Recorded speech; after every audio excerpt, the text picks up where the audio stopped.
If you're searching for the ultimate comfort food, a warm one-pot meal perfect for Thanksgiving, look no further than this Egyptian beef stew. I didn't actually grow up eating it myself, but my older sister made it for me and learned it from her Egyptian mother-in-law when she was living in Egypt. My version adds a personal twist, and though it's not fully traditional, it's delicious and totally worth the time it takes to make. The very first thing I want you to do is heat up 8 cups of water, and you'll see why in a little bit. The next step is to heat your pot on high heat and add half a cup of olive oil. To that, add your 2 diced onions, and you'll know if your pot is hot enough as if you hear a sizzle. This step will take about 10 minutes, so go ahead and peel and mince a whole knob of garlic and 3 tablespoons worth of ginger. I know that might sound like a lot, but we want to include as much flavor as possible. At this point, lower the heat and get your spices ready. What you will need is 1 tablespoon each of coriander and cumin seeds, 4 to 5 cloves, star anise, cardamom pods, and allspice. Then season with a teaspoon each of salt, pepper, and turmeric, plus a pinch of cinnamon for that fall spirit. Saute them for a minute.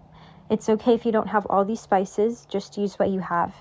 The best canned tomatoes I've found from my local grocery store are San Marzano tomatoes. Add in 1 28-ounce can and add a generous spoonful of tomato paste. By now your water has probably boiled, so pour that in and cover the pot with the lid. Let the stew simmer for about an hour until it's cooked 80% of the way. I recommend checking it every 30 minutes or so.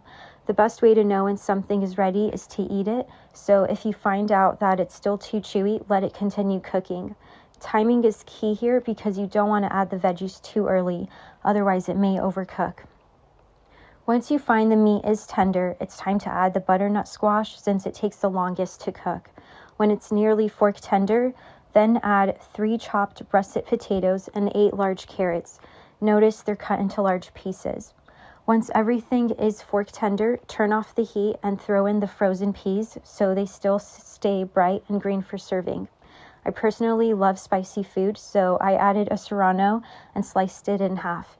Egyptian food isn't spicy at all, so this step is completely optional. For serving, I went with mashed potatoes, but you can also go traditional with the rice and vermicelli noodles. You can also, as a finishing touch, sprinkle dill, cilantro, or parsley, whatever you have, and add a squeeze of lemon juice on top. It just adds so much freshness. What I love most about this dish is how versatile it is. You can honestly make it vegan, mix and matched vegetables. This stew is comforting, flavorful, and truly captures the heart of Egyptian home cooking. If you can make this, you can honestly make so many other stews. I hope you'll try it and share it with your friends and family this Thanksgiving. Let me know what you think, and see you next time.